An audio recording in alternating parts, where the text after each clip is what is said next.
குறிப்பாக மார்க்கு சுவிசேஷத்தில் 5வது அதிகாரம் 4வது வசனத்தை நீங்கள் வாசித்தீங்கன்னா, மார்க் 5:4 வாசித்தீங்கன்னா, அவன் அநேக தரம் விலங்குகளினாலும் சங்கிலிகளினாலும் கட்டப்பட்டிருந்தும் சங்கிலிகளை முறித்து விலங்குகளை தகர்த்து போடுவான்.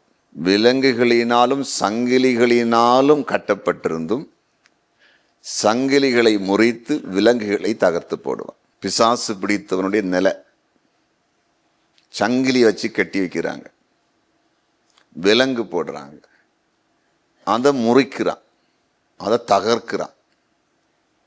கொஞ்சம் இதை யோசிக்கணும். அப்போ பிசாசுக்கும் கொஞ்சம் பலம் இருக்குது.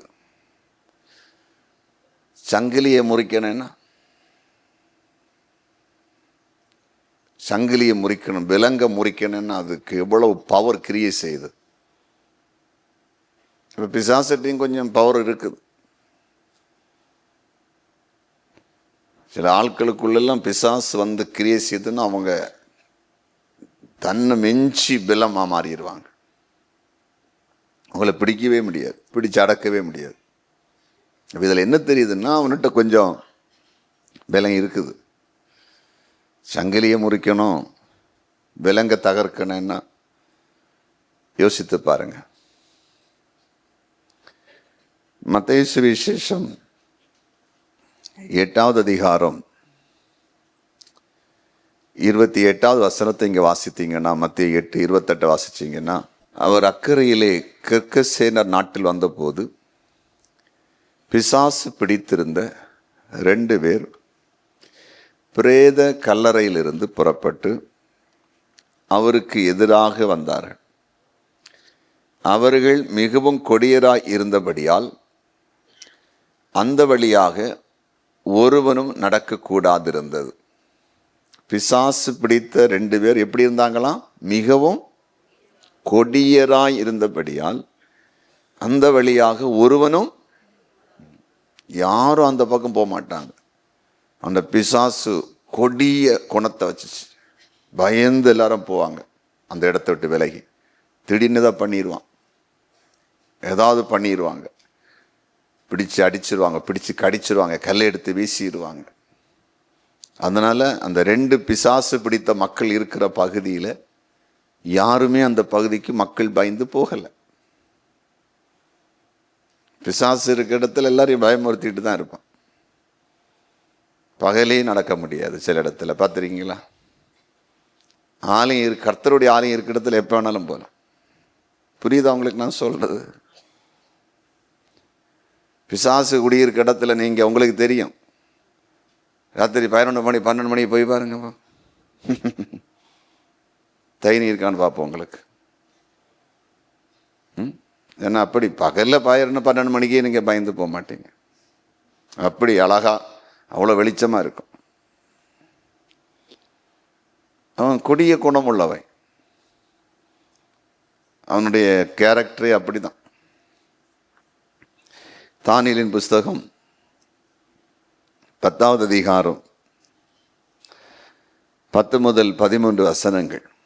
இதோ ஒருவன் கை என்னை தொட்டு என் முழங்கால்களும் என் உள்ளங்கைகளும் தரையை ஊன்றியிருக்க என்னை தூக்கி வைத்தது.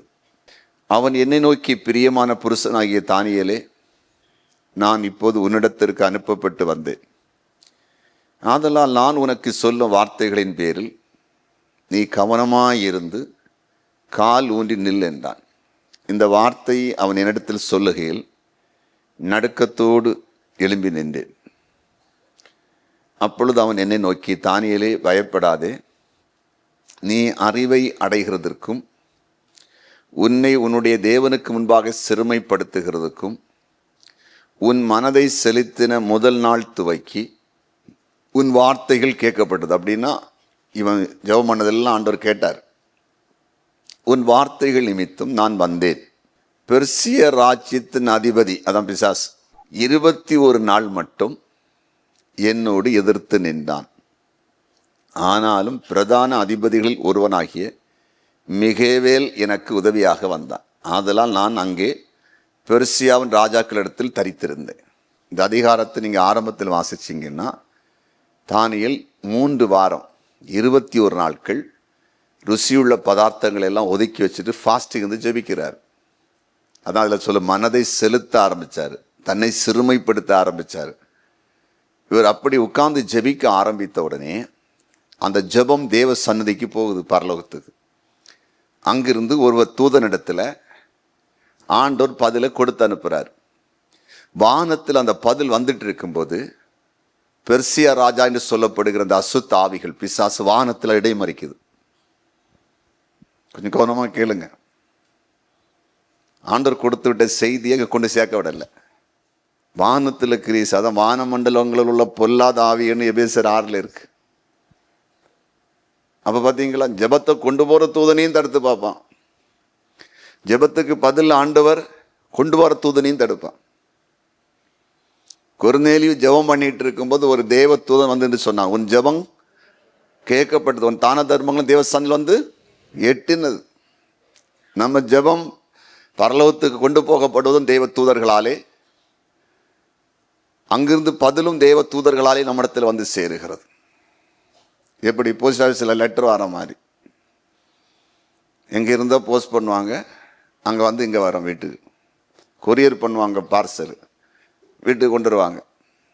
அதே மாதிரி தான் தேவ சன்னதியில் தேவ தூதர்கள் நமக்கும் தேவனுக்கு நடுவாக செயலாற்றி கொண்டே இருப்பார்கள். ஆனால் அங்கேயும் கிராஸ் பண்ணுறான், அங்கேயும் அவன் தடையாக இருக்கிறான். 21 நாளும் முதல் நாளே ஜபம் கேட்குதான்னு பதில் வந்து சேரலை. அங்கே வழியில் சண்டை நடக்குது. ஹெல்ப்புக்கு வேற மெயின் தூதனை அங்கே அதிபதியாக இருக்கிற கபரியில் அனுப்பப்படுகிறான். ஏன் உங்களுக்கு சொல்றேன்னா அவங்க கொஞ்சம் எப்படிப்பட்டவன்னு புரியணும். நீங்கள் பிசாசு எப்படிப்பட்டவன் இங்கே புரியணும், பயமுறுத்துறதுக்கு அல்ல, அவனுடைய தந்திரத்தை நீங்கள் புரியணும். எங்கெங்க எந்த ரூட்ல எல்லாம் கிராஸ் பண்ணுறான். இந்த பிசாசை துரத்துற ஊழியம் செய்கிறது ரொம்ப சூப்பர்.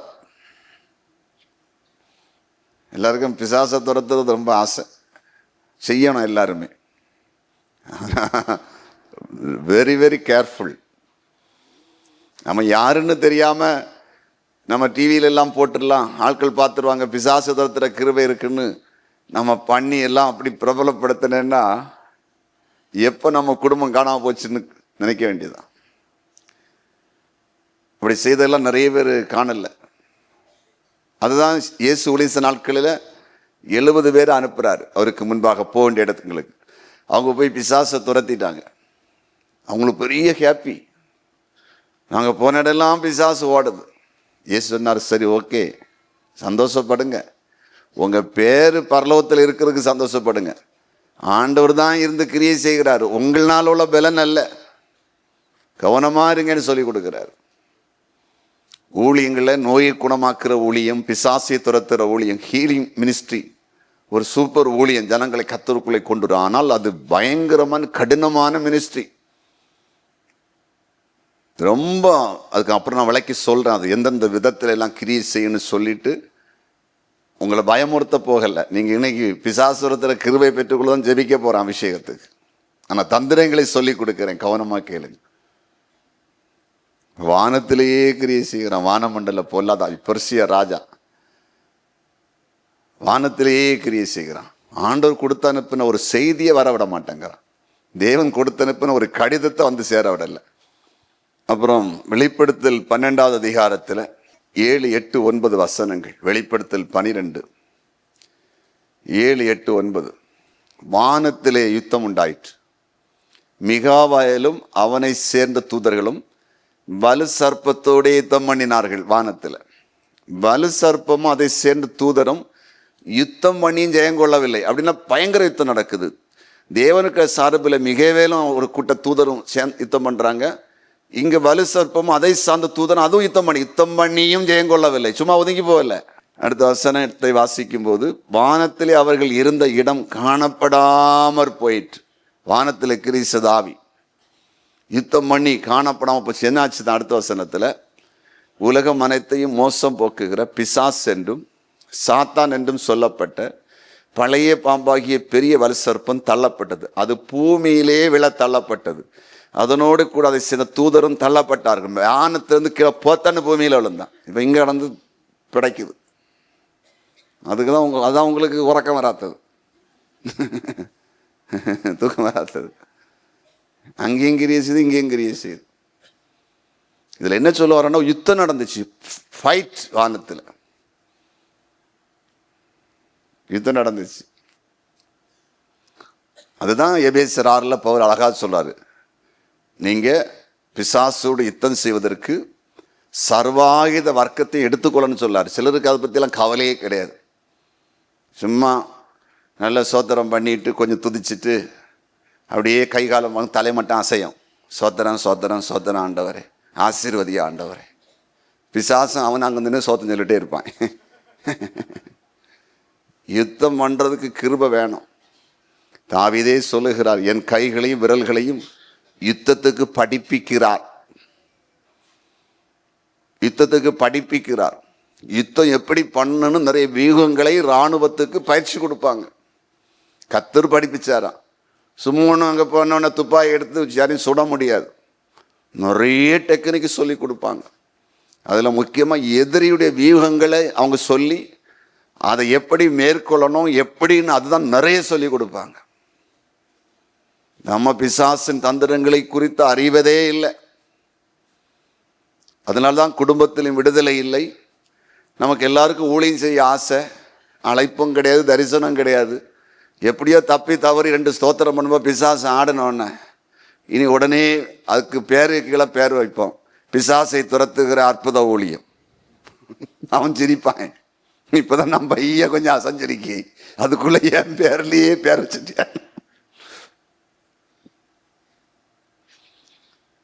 நல்லா புரிந்து கொள்ளுங்க.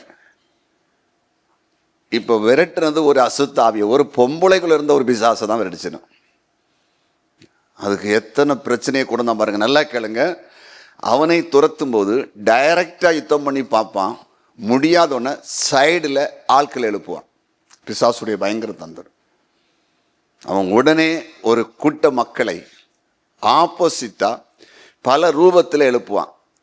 எப்படி எழுப்பினான் பாருங்க. பவுலுக்கு விரோதமாக அப்போஸ்தலர் 16வது அதிகாரம் 19வது வசனத்தை வாசிக்கும் பொழுது, முதலாவது, அவளுடைய எஜமான்கள் தங்கள் ஆதாயத்து நம்பிக்கை அற்று போயிட்டென்று கண்டு பவுலை சீலாவை பிடித்து சந்தை வெளியில் உள்ள அதிகாரிகளிடத்தில் இழுத்து கொண்டு போனார்கள். அவளுடைய எஜமான்கள் தங்கள் ஆதாயத்து நம்பிக்கை அற்று போயிட்டென்று கண்டு எழும்பினாங்க. ஏன்னா இந்த அசுத்தாவி குறிச்சொல்றாவி உள்ளே இருந்து குறிச்சொல்லி சிலருக்கு ஆதாயம் உண்டாகிட்டு இருந்துச்சு. இந்த நிறைய பிஸ்னஸ் பண்ணுறவங்கெல்லாம் பாருங்களேன், இதுக்குள்ளே தான் இருப்பாங்க, இதெல்லாம் இருப்பாங்க. அவங்க போவாங்க, எப்போ தொடங்கலான்னு கேட்பாங்க. மார்ச் மாதம் வரை தொடங்காத, ஏப்ரல் 3ஆம் தேதிக்கு பிறகு தொடங்கு. எத்தனை மணி தொடங்கணும்? காலையில் 3:15 மணிக்கு தொடங்கு. அப்புறம் ஓகே, அடுத்தது வெளிநாட்டுக்கு போகலாமா வேண்டாமா? மோகனே இப்போ போவாத மோகனே, போனால் நீ திரும்பி வர மாட்டான். ஓகே, இனி எப்போ போகணும்னு சொல்லுங்க. இப்போ உனக்கு நான் சொல்ல முடியாது, நீ எனக்கு இன்னும் தர வேண்டியது உண்டு, அதை கொண்டு வா, அப்போ உனக்கு அறிவிப்பேன். ஆமாம், நடக்கியதை சொல்லியே அது அப்புறம் சொல்லும். இத்தனாம் மாதம் இத்தனாம் தேதி போ அப்படின்னு ஒரு வழியை காட்டி ஏதோ ஒன்று சொல்லலாம். குத்து மதிப்பில் அடிக்கும், வாச்சாம் பழச்சாம், தப்புனா உண்டு, தப்புனா அதுக்கு பேர் செத்தா போச்சு. அப்படி இப்படின்னு குத்து மதிப்பு அடித்து தள்ளி இப்படியே ஒரு கூட்டம். அவனை செய்வனை வச்சா, மந்திரம் பண்ணினான், கடை எப்போ தொடங்கணும், எங்கே தொடங்கணும், எந்த தரிசனமாக தொடங்கணும், கிழக்க இருக்கணுமா வடக்கு, ஒரு கூட்டம் இப்படியே அலைஞ்சி நிறைய கிறிஸ்தவ பிஸ்னஸுக்காரங்க கூட இதுக்குள்ளதான் மாட்டி கடைசியில் பரிதாபம் கொஞ்சம் அப்படியே கொண்டு போய் ஏதோ செழிக்க பண்ண மாதிரி எல்லாம் பண்ணி கொஞ்சம் ஆதாயம் இதில் இருக்குது. இப்போ இந்த பிசாசு போன உடனே இந்த பார்ட்டிகளுக்கு குழப்பம். உடனே பவுலும் சீலாவுக்கு ரொம்ப எழும்பிட்டாங்க. இது எழுப்பி விட்டது பிசாசு தான். ஒரு கூட்டத்தை எழுப்புறான். அந்த ஆதாயம் அடைந்து கொண்டிருந்தவர்கள், அதை சார்ந்து நின்றவர்கள், அதை சுற்றி நின்ற கூட்டம் எழும்புது. கவனம். அப்போ இதுக்கு என்ன செய்யணும்? அதுக்கும் கவனமாக ஜெபிக்கணும். இந்த ஆவி வேற எங்கேயும் எந்த ரூட்லையும் போய் மோதிடக்கூடாது. வேற ஏதாவது ஒரு வழியில போய் மோதிடக்கூடாது. தங்களுக்கு ஆதாயம் அற்று போயிட்டு எழும்பி விட்டார்கள். அப்புறமா நீங்க பார்த்தீங்கன்னா அப்போஸ்தலர் 16வது அதிகாரம் 19 23வது வசனம் வரை நீங்கள் வாசித்து பார்த்தால், அவளுடைய எஜமான்கள் தங்கள் ஆதாயத்து நம்பிக்கை அற்று போயிட்டென்று கண்டு பவுலையும் சீலாவையும் பிடித்து சந்தை வெளியில் உள்ள அதிகாரிகளிடத்தில் இழுத்து கொண்டு போனார்கள். அவர்களை அதிகாரிகளிடத்தில் ஒப்புவித்து, யூதர்களாகிய இந்த மனுஷர் நம்முடைய பட்டணத்தில் கலகம் பண்ணி ரோமராகிய நாம் ஏற்றுக்கொள்ளவும் அனுசரிக்கும் தகாத முறைகளை போதிக்கிறார்கள் என்றார்கள். அப்பொழுது ஜனங்கள் கூட்டம் கூடி அவர்களுக்கு விரோதமாக எழும்பினார்கள். அதிகாரிகள் அவர்கள் வஸ்திரங்களை கிழித்து போடவும் அவர்களை அடிக்கவும் சொல்லி அவர்களை அநேக அடித்த பின்பு சிறைச்சாலையிலே வைத்து அவர்களை பத்திரமாய் காக்கும்படி சிறைச்சாலைக்காரனுக்கு கட்டளையிட்டான். இப்போ அதிகாரிகள் கையில போகுது. அடுத்தது முதல்ல ஆதாயம் அடைஞ்ச முதலாளிமார்கள், தேவனை தேடாத குடிகார முதலாளிமார்களும், குறுக்கோளியில் போகிற முதலாளிமார்களும், ஆலயங்களுக்கு போகாத முதலாளிமார்களும், கையிலையும் காலையும் 4 கிலோய்க்கு கெட்டி கயிறு தொங்க விட்டு கொண்டு தெரிகிற முதலாளிமார்களுக்கும் கோபம் வந்துச்சு. இப்போ அடுத்தது எங்க போகுது? அதிகாரத்துக்கு நேராகி போகுது. அவங்க கையில போய் மாட்டியாச்சு. பாருங்க பிசாசு எங்க கொண்டு போறான் பாருங்க. ரொம்ப ஜாக்கிரதை, ரொம்ப கவனம் தேவை. அதனால தான் மிரக்கிள் மினிஸ்ட்ரிக்கு எல்லாம் மக்கள் ஜெபிக்கணும். அசுத்தாவிகளை துரத்தி தேசத்தை ஆசீர்வாதமாய் கொண்டு போகிற, ஜனங்களை இருளிலிருந்து வெளிச்சத்துக்கு கொண்டு வருகிற ஊழியங்கள் எங்கெல்லாம் கொடுக்கப்பட்டது, சபை ஊழியமா இருக்கலாம், சுவிசேஷ ஊழியமா இருக்கலாம், அவர்களுக்காக தாங்கி பாதுகாப்புக்கு, கிருபைக்கு, தயவுக்கு, சத்துரு தேவையில்லாதவர்களை எழுப்பி விடாதபடிக்கு கருத்தாய் ஜெபிக்கிற ஜெபக்குழுக்கள் தேவை. அதனாலதான் அப்படிப்பட்ட ஊழியங்களுக்கு ஜெபிப்பதற்கு மக்களை எழுப்பிக் கொண்டே இருப்பார். இந்த மாதிரி ஊழியங்களை செய்கிற எந்த ஊழியமானாலும் சபையானாலும் ஜெபிப்பதற்கென்று ஒரு பெருங்கூட்ட மக்களை கொண்டதாகவே இருக்கும். இல்லைன்னா நிற்க முடியாது, நிற்க முடியாது. இப்ப அதிகாரிகிட்ட போய் மாட்டியாச்சு. அங்க பவர் இருக்குது. அது ஆப்போசிட்டா தான் பண்ணும். நீ உலகம் முழுசா இங்கதான் இது இருந்த இடத்துல பயங்கர பிரச்சனை இருக்குது. புரிஞ்சவங்களுக்கு புரியும். ஏன்னா அந்த அதிகாரத்தில் இருக்கிறவர்களும் தேவனை அறிந்தவர்கள் அல்ல. தேவனுக்கு விரோதமாய் செயல்படுகிறது அநேகர் இருப்பார்கள். தெய்வ நம்பிக்கை இல்லாதவர்களும் மெய் தேவனை அறியாதவர்களுமாய் இருப்பார்கள். அவர்கள் இவளோடு இணைந்து கொள்வார்கள். என்னென்ன செய்யணுமோ செய்வார்கள். இதையெல்லாம் தாண்டி தேவராட்சியத்தை கட்டி எழுப்புவது சாதாரணமான காரியம் அல்ல. இது உங்களுக்கு புரியும்படிக்கு ஆண்டவர் பேசுறார். அதனால உங்கள் ஜெபங்களில் எல்லாம் உங்களை குறிப்பாக இருளின் ஆதிக்கத்திலிருந்து விடுதலை ஆக்குவதற்கு கர்த்தர் தெரிந்து கொண்ட ஊழியங்கள், ஊழியர்கள் இப்படிப்பட்ட கிரியைகளுக்குள் போய் சிக்கிக் கொள்ளாதபடிக்கு நீங்க ஜெபிக்கணும். ஜெபம் பண்ணா கர்த்தர் எல்லாத்தையும் நிறுத்தி வைப்பார். ஒரு அலையிலே சொல்லுங்களேன், கைகளை அசைத்து ஒரு அலையிலே சொல்லுங்களேன். ஊழியனா ஈஸின்னு நினைச்சீங்களா? உங்க வீட்டில் போய் முதல்ல ஒரு 4 பேர் வச்சு ஒரு ஜெபம் ஆரம்பிச்சு பாருங்க, ஒரு பாட்டு பாடி. அப்போ தெரியும் முதல்ல. சிலதான் சும்மா கிடக்க, உடனே எலும்பும் சுத்தி கிடைக்கிறதில்ல, எனக்கு தூங்க முடியலன்னு. அது ஆட்களே தூங்க விடாத ஆளா இருக்கும். குடிச்சு ரவுடித்தனம் காட்டி அடிச்சு மனையும் தூங்க விடாது, வீட்லையும் தூங்க விடாது. ஆனா இந்த சத்தம் அவங்களுக்கு டிஸ்டர்ப் ஆகுமா? எழும்பீரும், எல்லாத்தையும் எழுப்பி விட்டுரும். குழப்பத்து மேல குழப்பம் வரும். இந்த பூமியில தேவராஜ்யம் ஸ்தாபிக்கப்படுதுன்னா கிருபை தான். நீங்க நினைக்கிற மாதிரி ஒன்றும் சாதிக்க முடியாது. பயங்கர கடினமான காரியம். சரி இருக்கட்டும். 3வது அப்போஸ்தலர் 16:20. தம்பி வாசி. அப்போஸ்தலர் 16:20 வாசிக்கலாம். அவர்களை அதிகாரிகளிடத்தில் ஒப்புவித்து யூதர்களாகிய இந்த மனுஷர் பட்டணத்தில் கலகம் பண்ணி. பாருங்க என்ன குற்றச்சாட்டு வருது. 3வது நல்ல கலகம். முதல்ல ஆதாயம் அடைந்த முதலாளிமார்கள் எழும்புறாங்க. 2வது அதிகாரத்தின் கையில போய் சிக்குது, பிசாசு சிக்க வைக்கிறான். 3வது சொல்றாங்க இவங்க கலகம் பண்றாங்க பட்டணத்துல. யூதர்களாகி இந்த மனுஷன் நம்முடைய பட்டணத்துல கலகம் பண்றாங்க. பாத்தீங்களா, கலகக்காரர்கள் என்ற ஒரு முத்திரையை பதிக்கிறது. ஊழியம் செய்யறவங்க கலகக்காரங்களா? எங்கேயாவது ஊழியம் செய்யறவங்க கலகம் பண்ணியிருக்காங்க? எங்கேயாவது நற்செய்தி அறிவிக்கிறவங்க கலகம் பண்ணியிருக்காங்களாங்க? பிசாசை துரத்துறவங்க கலகம் பண்ணியிருக்காங்களாங்களா? மொத்தத்திலே கிறிஸ்தவர்களுக்கு ஒரு சாத்மீகவாதி என்கிற ஒரு பேரே உண்டு. உண்மையான கிறிஸ்தவர்களுக்கு சாத்மீகவாதி என்கிற ஒரு பேரே இருக்கிறது. கிறிஸ்தவத்தில் அதிகமாய் தீவிரவாதம் இல்லை என்று ஒரு பேர் இருக்கிறது. ஆனா இங்க என்ன பட்டம் கொடுக்குறாங்க? கலகம் பண்ற இவங்க தான் குழப்பத்தை உண்டாக்குறாங்க. குழப்பம் உண்டாக்குறது இவங்க இல்லை. இயேசு நியாயம் விசாரிக்கப்படும் போது பிலாத்து விசாரிச்சுட்டு இருக்கிறார். அதாவது பரபாஸ் என்கிற ஒருவனை விடுதலை செய்ய வேண்டும் என்று சத்தம் போடுறாங்க. அவங்க ஒரு கலகத்தை உண்டாக்கினவன். ஆனா இயேசு நீதிமான் என்று அறிந்து அவரை விடுதலையாக்க முயற்சித்தா எல்லாரும் சேர்ந்து சத்தம் போட்டு அங்கேயும் ஒரு கலகம் உண்டாக்க பார்க்கிறாங்க. ஒரு பெரிய கலகம் உண்டாயிரும். அதனால இயேசுவை கொலைக்கு நியமித்து உள்ளே தள்ளுகிறார்கள். பார்த்தீங்களா, அவங்க தான் கலகம் பண்றாங்க. இயேசு அமைதியா இருக்கிறார். கலகத்தை உண்டாக்குனது அவங்க தான். ஆனா என்ன சொல்லுவாங்கன்னா, இவங்க கலகம் பண்றாங்க, இவங்க பிரச்சனை பண்ணி. நம்ம ஆட்கள் பிரச்சனை பண்றது இல்லை. நம்ம ஆட்கள் இருளுக்குள்ள இருக்கிறவங்கள வெளிச்சத்துக்குள்ள கொண்டு வராங்க. அறியாமையின் இருளை போக்குறாங்க. பரலோகத்தின் வழியை காண்பிக்கிறாங்க. அசுத்தாவின் பிடியில இருக்கிற மக்களை விடுவிக்கிறாங்க. இதுதான். ஆனால் அவங்களுக்கு கொடுக்கப்படுகிற டாக்டர் பட்டம் கலகக்காரர்கள், குழப்பவாதிகள். சும்மா இருக்கிற இடத்துல கலகம் பண்றாங்க. கிடையவே கிடையாது. இயேசு கொடுத்த கட்டளை, உலகமெல்லாம் போய் சகல சிருஷ்டிக்கு சுவிசேஷத்தை பிரசங்கிங்க, சகல ஜனங்களையும் சீசராக்குங்க, அவங்களுக்கு பிதா குமாரன் பரிசுத்தாவின் நாமத்தில் ஞானஸ்தானம் கொடுங்க, அவர்களுக்கு நான் கட்டளையிட்ட எல்லாவற்றையும் உபதேசம் பண்ணுங்க. போ, ஆண்டவருடைய ராஜ்யத்தை இந்த பூமியில ஸ்தாபிக்கணும்.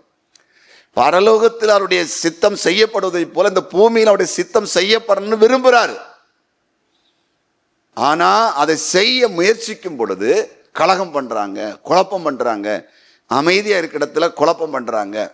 அமைதி என்ன அமைதி இருக்குது? குடி, வெறி, விபச்சாரம், வேசித்தனம், ரவுடி, திருட்டு, ஏமாற்று எல்லாம் நிறைஞ்சி எல்லா இடத்துலையும் இருக்குது. இப்படிப்பட்டவங்களை திருத்துறோம். அது கலகம் பண்றதா? அது குழப்பம் பண்றதா? அவங்க தானே குழப்பம் பண்றவங்களா இருக்காங்க. பூமியில நிறைய பிரச்சனைக்கு காரணமே இவர்கள் தானே. அப்ப இந்த பேரை கொண்டு வருவது பிசாசு. அந்த போன ஆவி சைடுலோடு எழுப்புறான். ஒரு அலையிலே சொல்லுங்களேன். ஊழியக்காரர்களுக்கு எவ்வளவு ஞானம் வேணும் தெரியுமா? பேசுறதுக்கு, பிரசங்கிப்பதற்கு. அப்படிதான் ஆண்டோட ஜெபம் பண்ண, ஆண்டோட நான் கவனமா பிரசங்கி வந்து நின்றுட்டு எடுத்த கவிழ்த்தேன்னு அடிச்சு விட முடியாது. கழுகை போல கண்கள் பார்த்து கொண்டிருக்கும். என்னடா பேசுறான், எப்படா குழப்பத்தை உண்டாக்குறதுக்கு ரெடியா இருப்பாங்க. ஆனா நம்மளை குழப்பாதிய மாத்திடுறாங்க, கலக்காரனை மாத்திடுவாங்க. இதுதான் சாத்தானுடைய ஒரு பயங்கர தந்திரம். இந்த பூமியிலே நீதியும் நியாயமும் பரிசுத்தத்தையும் யாரெல்லாம் விதைத்தார்களோ, தேசத்திலே கொண்டு வந்தார்களோ, அவர்களுக்கு ஒரு கூட்டம் எதிர்ப்பு தெரிவித்து அவர்களை தவறான முத்திரை குத்தின அனுபவங்கள் உலகம் எங்கும் நடந்திருக்கிறது. இதெல்லாம் அந்த பிசாசுக வேலை. உபத்திரம் ஜெபிக்கணும் இந்த உபத்திரவங்களாம் மாறதுக்கு. சொல்லுவாங்களா, பயலுக்கு இப்போ உபத்திரம் சொல்லுவாங்கல்ல, பயலுக்கு நேரம் சரியில்லை, உபத்திரம். அதே போல இது பிசாசு உபத்திரம். இதில் அடையாளம் கண்டுபிடிக்க தான் ஆண்டவன்னு பேசிட்டு இருக்காரு. முக்கியமான ஒரு ஆழமான சத்தியத்தை உங்களை வெளிப்படுத்துறாரு, நீங்க இதை கேர்ஃபுல்லா கையாளுறதுக்கு. நான்காவது, அப்போஸ்தலர் 16:21 வசனத்தை வாசிக்க கேட்போம். 21 வாசிக்க கேட்போம். ரோமராகிய நாம் ஏற்றுக்கொள்ளவும், அடுத்து சொல்லாங்க, ரோமராகிய நாம் ஏற்றுக்கொள்ளவும் அனுசரிக்கவும் தகாத முறைமைகளை போதிக்கிறார்கள். போதனையில வந்துட்டானோ, கலகம் பண்றன்னு ஒரு முத்திரை. அடுத்தது, நம்ம அனுசரிக்க முடியாத முறைமைகளை போதிக்கிறார்கள். இவங்க போதனை சரியில்லை. கிறிஸ்தவங்க என்ன போதிக்கிறாங்க? குடியுன்னா, சீர்டு பிடியுன்னா, ஓரண சேர்க்க பண்ணுன்னா, ஆணும் கல்யாணம் பண்ண பிரசங்கிக்கிறாங்க. பெண்ணும் சேர்ந்து வாழுங்கன்னா கிறிஸ்தவம் பிரசங்கிக்குது. அதான் பிரசங்கிக்குது. அமெரிக்காவில் டொனால்டு ட்ரம்ப் வந்தார். முதல்ல அவரும் கொஞ்சம் ஒரு மாதிரி தான் இருந்திருக்காரு ஆரம்பத்தில். ஆனால் திடீர்னு அவருக்கு ஞான உதயம் ரட்சிப்பு உண்டாச்சுன்னு சொல்கிறாங்க. மனுஷன் எப்போ சந்திக்கான்னு சொல்ல முடியாதுல்ல. கத்த தொட்டுருவார். வந்துட்டார், பெரிய கோடீஸ்வரன். அவருக்கு லைஃப் உள்ள பார்த்தா அவர் பெரிய பிஸ்னஸ் மேன், ஆக்சுவலாக பெரிய கோடீஸ்வரர். ஆனால் அந்த மனுஷன் பைபிளை நம்ப ஆரம்பித்தார். பைபிள் தான் தேசத்தை மாற்றணும், அமெரிக்கா பழைய நிலைக்கு வரணும்னு சொல்லிட்டு முதல்ல அவர் எடுத்தது, அதுக்கு முன்னால் ஏற்றப்பட்ட சட்டம் ஓர்ன சேர்க்கை அங்கே சட்டமாக்கப்பட்டிருந்தது. ஆணும் பெண்ணும் சேர்ந்து வாழலாம். சில மாகாணங்கள் இப்போ நம்ம இந்தியா இருக்கிற மாதிரி பல மாநிலமாக இருக்கிற மாதிரி இணைந்தது ஒரு தேசமாக இருக்கிற மாதிரி அங்கேயும் பல மாகாணங்கள் இணைந்து தான் ஒரு தேசம். சில மாகாணங்கள் அந்த சட்டம் ஏற்றப்பட்டிருந்தது. இதெல்லாம் அவர் எதிர்த்தெல்லாம் கேன்சல்னு சொல்றாரு. இப்படி நிறைய காரியத்தை எதிர்த்த உடனே தான் அவர் பெரிய பிரச்சனை உண்டாகுது. அதான் அவர் அந்த அதுக்கு பாருங்க எதிர்ப்புகள். அதனால தான் அவருக்கு ஆதரவாக இருந்தால் சார்லி கிர்க்கை ஷூட் பண்ணாங்க. அந்த சார்லி கிர்க் அதுக்கு எதிரானவர் மீன்ஸ் அதை கல்லூரிகளிலே போய் இளைஞர்கள் பைபிள் படி வரணும் அப்படிங்கிறதுல அவர் அந்த போதனைகளை முன்னெடுத்து கொண்டு போய் கொண்டிருந்தார். அது பிடிக்காத கூட்டம் தான் அவரை சுட்டாங்க. அப்ப நல்ல புரிந்து கொள்ளுங்க, எப்பவுமே பரிசுத்த வேதாகமும் நல்ல போதனைகளை கொடுக்கிறது, நல்ல காரியங்களை போதிக்கிறது, கெட்டதை வேண்டாம் என்று சொல்லுகிறது. ஆனால் இதுல நம்ம அனுசரிக்க முடியாத போதனை. தினமும் ஜெபம் பண்ணணுமா? எப்படி நமக்கு ஜெபிக்க முடியும்? ஞாயிற்றுக்கிழமை தோறும் சர்ச்சை பண்ண அது எப்படி போக முடியும்? குடிக்க கூடாதுன்னு சொல்லாங்க, கிறிஸ்துமஸுக்கு அது எப்படி குடிச்சாது இருக்க முடியும்? குடிக்கவே கூடாதுன்னு சொன்ன மனைவி திட்டும்போலாவது நாம் போய் ஒரு குவார்டருக்கு எப்படி உறங்குவேன்? இவனெல்லாம் கள்ள பயலுவான், ஊரை ஏமாத்தியானுவான்னு முத்திரை. பேசி பாருங்க, இந்த கூட்டம் தான் சொல்லலாம் எல்லாம் போய் போதனை சரியில்லை. போதனை தாங்க மாத்துது. நற்போதனை, தாய் தகப்பனுடைய போதனைகள், ஆசிரியருடைய போதனைகள், நீதிமான்களுடைய போதனைகள், சபையுடைய போதனை எல்லாத்தையும் மாற்றி அமைக்க, சபையில வேதத்தை மையமாக வைத்து நமக்கு போதிக்கிற போதனைகளை கேட்கும்போது வாழ்க்கையே ஒரு பரிசுத்தமான பாதையில மாறுகிறது. ஆனா இப்ப சொல்றாங்க போதனை சரியில்லை, ஏதோ மாற்று உபதேசத்தை பண்றாங்க. எங்க ஒரு பிசாசு விளையாடுறான் பாத்தீங்களா? அடுத்ததாக அப்போஸ்தலர் 16வது அதிகாரம் 22, 23வது வசனத்தை வாசிக்க கேட்போம். 16, 22, 23 வாசிக்க கேட்போம். அப்பொழுது ஜனங்கள் கூட்டம் கூடி அவர்களுக்கு விரோதமாய் எழும்பினார்கள். அதிகாரிகள் அவர்கள் வஸ்திரங்களை கிழித்து போடவும் அவர்களை அடிக்கவும் சொல்லி அவர்களை அநேக அடி அடித்த பின்பு சிறைச்சாலையில வைத்து அவர்களை பத்திரமாய் காக்கும்படி சிறைச்சாலை காரணத்தார்கள். அவர்கள் அநேக அடி அடித்த பின்பு சிறைச்சாலை அநேக அடி அடித்தார்கள், அடிக்கப்படுகிறார்கள், காயப்படுத்தப்படுகிறது.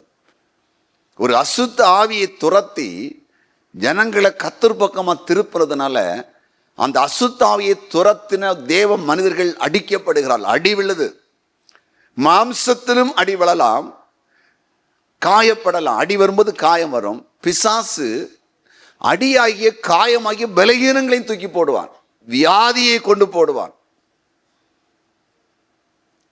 காயப்படுத்துதல பிசாசு ஒரு கெட்டிக்காரன். நீங்க மார்க் 5ல் அந்த அசுத்தாவி பிடித்த மனிதன் தன்னுடைய சரீரத்தை கற்கள் எடுத்து தானே காயப்படுத்தினான். தன்னுடைய சரீரத்தை அவனே காயப்படுத்தி கொண்டான். தன் சரீரத்தை அவனே அடிக்கிறான் கல்லை வச்சு. காயங்களை உண்டாக்க முயற்சிப்பான் பிசாசு.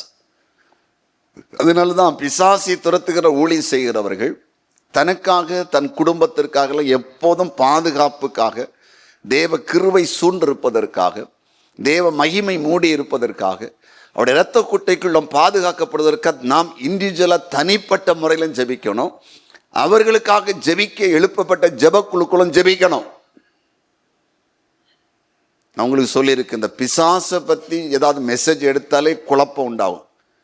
மெசேஜ் எடுக்க விடாது பிசாஸ். பேச வந்தால் பேசுறதுக்கே தடுமாற்றத்தை கொண்டு வரும். அது ஆரம்ப காலம் ரொம்ப தடுமாறி இருக்கு இந்த சாத்தானுடைய ரகசியங்களை பேசும்போது. அதன் பிறகு எனக்கு தேவன் கற்றுக் கொடுத்தார். அதுக்கு முன்னாலேயே எப்படி ஜெபிக்கணும், எப்படி பாதுகாப்புக்கு ஜெபிக்கணும், எப்படி வீட்டுக்காக ஜெபிக்கணும், எப்படி பிள்ளைகளுக்காக ஜெபிக்கணும்னு ஜெபிக்க வைத்து தேவனுடைய ஒரு பாதுகாப்பு வளையத்துக்குள்ள குடும்பத்தை கொண்டு வர வைப்பார். அதன் பிறகுதான் அந்த செய்தியை எடுக்கவும் அந்த செய்தியை பேசவும் கர்த்தர் உதவி செய்வார். ஏன்னா அவனுக்கு பிடிக்காது, அவனை துரத்துவதும் பிடிக்காது, அவனை பற்றி பேசுவதும் பிடிக்காது, அவனுடைய கிரியை அழிக்கிறதும் பிசாசுக்கு பிடிக்காது. அப்ப என்ன நடக்குதுன்னா, காயப்படுத்துறான், அடிக்கிறாங்க, போட்டு அடிக்கிறாங்க. நம்ம அவனை அடிக்கும்போது அவன் நம்மளை அடிப்பான். நேரடி அடிக்க பார்ப்பான், இல்லைன்னா ஆட்களை வச்சு. சில ஆட்கள் நேரடி அடிப்பாங்க, சில ஆட்களை வச்சு. பெரிய ஆட்கள்லாம் யாரை வச்சு அடிப்பாங்க? நேரடி அடிப்பாங்களா? அதுக்கெல்லாம் வேறு ஆட்களை வச்சு படிப்பாங்க. உங்களுக்கெல்லாம் தெரியும், நீங்கள் சின்ன ஆளாக இருக்கு நல்லது, அது வர பிழைச்சிங்க, பெரிய ஆளாக வேண்டாம் சில விஷயத்தில். நிறைய காரியங்கள் அதே போல பிசாசு நேரடியாக வராம இன்டைரக்டாக வருவான். நேரடியாக அவன் சில நேரத்தில் போராட மாட்டான். ஆட்களை வச்சு காயப்படுத்துறது, வார்த்தையில் காயப்படுத்துறது, செய்கையில காயப்படுத்துறது. சில வீடுகளை பாருங்க, இந்த அற்புத ஊழியம் செய்கிறவங்க, அது சாதாரண ஒரு ஊழியத்துக்குள்ள செய்தாலும் சரி, அவங்க ஒரு மினிஸ்ட்ரி முடிச்சு வந்தால் வீட்டில் சமாதானமே இருக்காது. சில வீடுகளில் ஆண்கள் ஊழியம் செய்ய அப்படி செய்யறதா பெண்கள் மூலம் பிரச்சனை வரும். எப்போ நெய்ன்னு பெண்கள் அப்படிப்பட்ட ஊழியத்தை செய்துட்டு இருந்தா, ஜெபத்தில் பிசாசை துரத்துறவங்களா அபிஷேகம் பெற்று செய்திருந்தா, இனி அங்கே குடும்ப தலைவன் ஒன்று இருக்கு, அது நொய்ன்னு எப்படியாவது நொயின்னு சொல்லி இவங்களை நிம்மதியை கெடுக்கணும். ஏதாவது ஒன்று பண்ணிட்டு இருக்கோம்.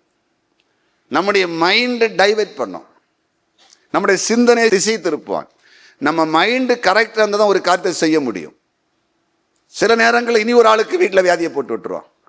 அப்போ நம்ம அவங்கள கொண்டு ஹாஸ்பிட்டல் போயிட்டே இருக்கணும். தேவனுக்காக தெரிந்து கொள்ளப்பட்ட சில வல்லமையான ஊழியக்காரர்களை அவங்கள தொட முடியாதவனா அவங்க மனைவி பிள்ளைகளை தொடுவான் பிசாஸ். அந்த அளவுக்கு அவங்க ஃபெய்த்தாக இருக்க மாட்டாங்க. அவங்க ஹாஸ்பிட்டல் அங்கே இங்கன்னு அலைஞ்சிக்கிட்டே இருப்பாங்க. இவங்க போகாமல் இருக்க முடியாது. இவங்க சபையை இட்டுட்டு ஊழித்துட்டு அவங்க பின்னாலே சுற்றணும், ஊழி அங்கே கிடக்கும். அப்படி நிறைய ஊழியக்கார ஊழியம் தகர்ந்துருக்கு, தகர்த்துருவாங்க. அப்படியே தகர்த்து போட நிறைய பேர் பார்க்குறாங்க. அப்படி எதுக்கு தான் ஊழியம் பண்ணணுமா?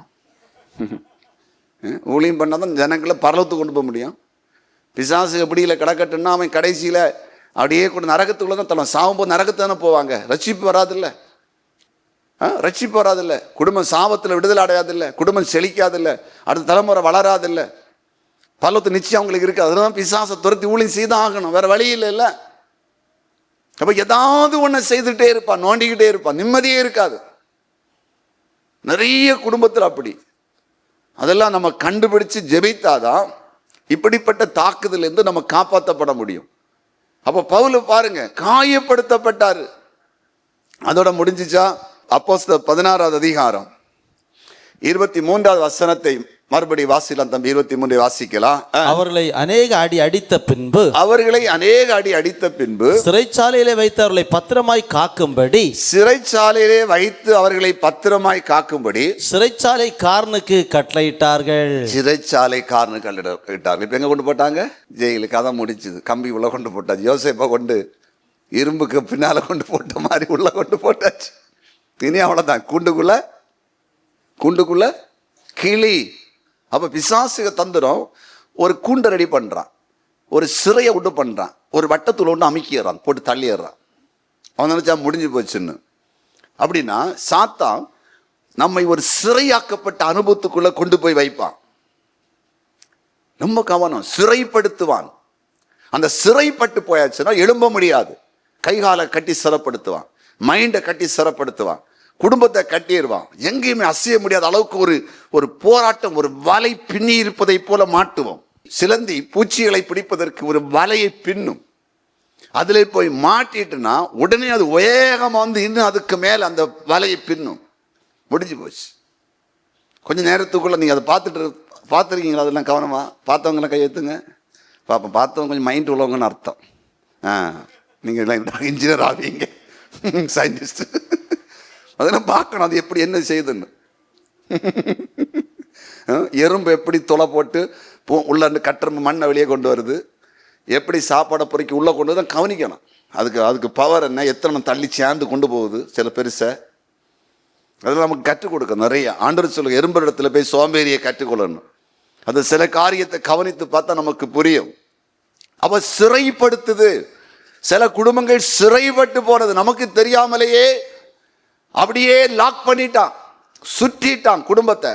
எதுவும் பண்ண முடியாத அளவுக்கு பிசாசு வச்சுட்டான். நம்ம நல்லா புரிந்து கொள்ளுங்க. ஒரு பொம்பளைக்குள்ள இந்த பிசாசு துரத்தி இவ்வளவு பாடு. அப்போ ஒரு வீடு முழுவதும் இருக்க ஆவிய துரத்தினா என்ன ஆகும்? ஒரு கிராமத்தில் இருக்கிற ஆவிய துரத்தினா இவ்வளோ பேர் கூடி இருக்கீங்க, இதில் ஒரு நாலில் ஒரு ஆளுக்காவது நல்ல ஒரு பங்காவது பிசாசு இப்படி இருக்கும். உங்களுக்குள்ள இருக்க பிசாசு எல்லாம் துரத்தினாங்க என்னத்துக்கு ஆகும்? அதனால நைஸா பிசாசை ஆடாத, அசையாதே, போக வேண்டாம், சும்மா இருந்துக்கான்னு சொல்லி விட்டியதான் நல்லது போல இருக்கு. அப்போ நாங்கள் எல்லாம் எந்த மாதிரி தாக்குதலுக்கு உள்ளாவோம் யோசிச்சு பாருங்க. அப்போ நமக்கு எவ்வளவு எதுக்காக நமக்கு ஜெபம் காரியங்கள் தேவை. சரி இருக்கட்டும். இப்போ நல்லா கேளுங்க. ஒரு அசுத்தாவியை துரத்தினால வந்த பாடு முதல்ல சொன்னேன். அவன் எப்படியெல்லாம் எங்க கிரியை செய்தான், அவனுக்கு விலை என்ன, எங்க வானத்தில் கிரியை செய்தான், மிகவேல் தூரோட யுத்தம் பண்ணாலாம் பேசிட்டேன். இப்போ இந்த ஸ்பிரிட் எங்கெல்லாம் மோதுதுன்னு பார்த்துட்டோம். இப்போ பவுலும் சீலாவும் எப்படி இதை ஜெயிச்சாங்களே, வெளியே வந்துட்டாங்கல்ல, சாதிச்சுட்டாங்கல்ல, நின்றுட்டாங்கல்ல. நீங்க தொடர்ந்துள்ள வசனங்களை வீட்டில் வாசித்து பாருங்க. ஜெயில திறந்துட்டாரு, அங்கேயே நிற்கிறாங்க. கடைசியில் சிறைச்சாலை தலைவனும் ஆண்டவருக்குள்ள வாரான். கடைசியில் அங்கிட்டு தகவல் வருது, அவங்கள விட்டுருங்கன்னு. இவங்க போக மாட்டேன், அங்கே இருக்காங்க. நாங்கள் தப்பு பண்ணாமல் எங்களை பிடிச்சி உள்ள போட்டீங்கன்னு சொல்லிட்டு அவங்க வந்து சொன்னாதான் போன்னு சொல்லி கேட்க. அந்த அப்போஸ்தலர் 16 அதிகாரம் முடிவில் அப்படி எழுதி இருக்குது. நாங்கள் போக மாட்டேன்னு சொல்லி நிற்காங்க. எங்களை அவங்க வந்து வழி அனுப்பி போய் கேட்டோம். எவ்வளோ ஸ்ட்ராங்காக நிற்கிறாங்க. விடுதலை ஆகியாச்சு, அது ஒரு இவங்க கற்று காட்டுறாங்க, போக முடியாது அப்படின்னு சொல்லி நிற்கிறாங்க. அவ்வளோ காரியத்தை ஏசப்பா அங்கே செய்தார்ல, ஜெயிச்சாங்க. தோத்த மாதிரி வந்து சிக்கட்டு விடுதலை. இது எப்படி நடந்துச்சு விடுதலை? முதல்ல அப்போஸ்தலர் 16 அதிகாரம் 25 வசனம் வாசிக்க கேட்போம். அப்போஸ்தலர் 16:25 வாசிக்க கேட்போம். நடுராத்திரியிலே பவுலும் சீலாவும் ஜெபம் பண்ணி தேவனை துதித்து பாடினார்கள். காவலில் வைக்கப்பட்டவர்கள் அதை கேட்டுக் கொண்டிருந்தார்கள். எப்படி அவர்கள் அந்த இக்கட்டான சூழ்நிலையிலே, அந்த அதிகாரத்தின் வேலை பவருக்குள்ள இருந்த இடத்திலே, சிறைப்படுத்தப்பட்ட இடத்திலே எப்படி விடுதலையாக்கப்பட்டார்கள் என்று சொல்லி பார்த்தால், அந்த ஜெயிலுக்குள் இருந்து கொண்டு அந்த நடுராத்திரியிலே பவுலும் சீலாவும் ஜெபம் பண்ணி தேவனை துதித்து பாடினார்கள். தேவனை துதிக்கிறவர்களாகவும் ஜெபிக்கிறவர்களாக இருக்கிறார்கள். நன்றாக புரிந்து கொள்ளுங்க.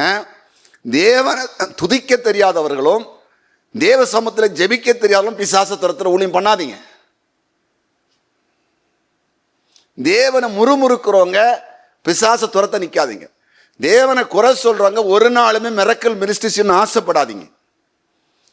வாழ்நாள் முழுவதும் என்ன நடந்தாலும் கர்த்தர் தான் துதிச்சிட்டு இருப்பேன், ஸ்தோத்திரம் பண்ணிட்டு இருப்பேங்கிற ஒரு உறுதி இருந்தால் மட்டும் அந்த ஊழியத்தை செய்யுங்க. யோபு மாதிரி கர்த்தர் கொடுத்தார், கர்த்தர் எடுத்தார், கர்த்தருடைய பரிசுத்த நாமத்துக்கு ஸ்தோத்திரம். 1 தெசலோனிக்கேயர் 10 எழுதி இருக்குது, எல்லாவற்றிலும் நீங்கள் ஸ்தோத்திரம் செலுத்துங்கள் கர்த்தருக்கு. சில ஆட்கள் துதியே கிடையாது, தேவனை உயர்த்துவதே இல்லை. ஒன்று தேவனை துதிப்பது, இனி ஒன்று ஜெபிப்பது. அதுவும் எப்போது? அடிபட்டு இருக்கும்போது, ஜெயிலில் இருக்கும்போது. அன்னைக்கு தானியேலை பற்றி பேசினேன். தானியேலை போல சிங்க கெபியில போடுவேன்னு சொல்லி சட்டம் நிறைவேற்றப்போறோம் ஜெபம். இங்க அதே போல ஜெயிலில் போட்டு ஜெயிலுக்குள்ளேயும் பாட்டும் ஜெபமும். அப்ப எந்த அளவுக்கு துதிக்கும் ஜெபத்திற்கு முக்கியத்துவம் கொடுத்த ஊழியக்காரங்களா இருக்கிறாங்க. எந்த தேவ மனிதனிடத்துல, மனுஷிடத்துல, விசுவாச குடும்பங்கள்ல கர்த்தரை துதிக்கிற துதியும் சரியான ஜெப வாழ்க்கை இருந்தா, எப்படிப்பட்ட பிசாசு போராடினாலும், பிசாசு எப்படிப்பட்ட தாக்குதல் தொடுத்தாலும் நம்ம அதை விட்டு வெளியே வருவோம். கைகளை தட்டுங்க, வெளியே வருவோம்.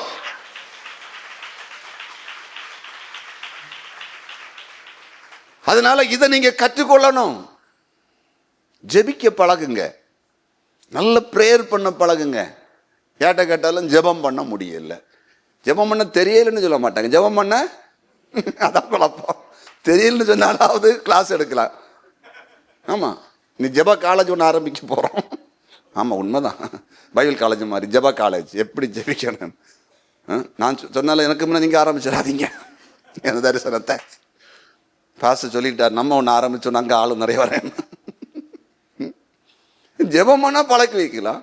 ஜெபம் பண்ணவே முடியலன்னா நீ அவங்கள யாரு தூக்கி சுமைக்கியது? ஜெபம் பண்ண முடியல, ஜெபம் பண்ணா தூக்கம் வருது, ஜெபம் பண்ணக்கு நேரம் இல்லை, நீ என்ன பண்ணுது? நல்லா பாருங்க, பிரேயருங்கிறது அவசியம். காலையில மதிய இரவு கிடைக்க நேரத்தை ஜெபத்துக்கு ஒதுக்கணும். ஒரு ஷெட்யூல் போடணும்.